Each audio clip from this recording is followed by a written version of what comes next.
السلام علیکم دوستو، گندم سپورٹ پروگرام کی حکومت نے منظوری دے دی۔ گندم کے کاشتکاروں کے لیے خوشخبری، حکومت نے اعلان کر دیا۔ تازہ ترین اپڈیٹ آپ سب کے ساتھ شیئر کرنے والا ہوں۔ دوستو، پچھلے کچھ دن سے جیسے ہی جنگ ختم ہوئی اس کے بعد سے گندم کے حوالے سے مسلسل اچھی خبریں آنا شروع ہو گئی ہیں۔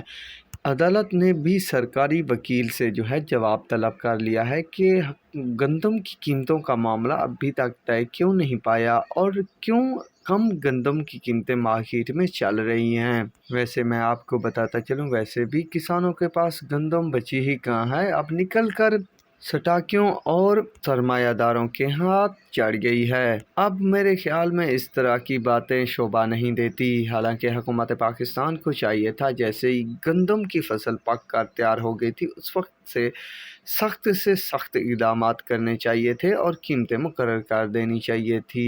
بات کرتے ہیں ویڈیو کے مین ٹاپک پر۔ دوستو، حکومت نے جو سپورٹ پروگرام کی منظوری دی ہے اس میں یہ فیصلہ بھی لیا گیا ہے کہ جن کاشتکاروں کے پاس کسان کارڈ نہیں ہے ان لوگوں کو بھی سبسڈی دی جائے گی 5,000 روپے فی ایکڑ کی۔ پہلے جو اعلان کیا گیا تھا اور منظوری دی گئی تھی اس میں صرف وہ کاشتکار شامل تھے جن کے پاس کسان کارڈ تھا۔ اب ان کاشتکاروں کو بھی سبسڈی اور 5,000 روپے ملے گا جن کے پاس کسان کارڈ نہیں ہے۔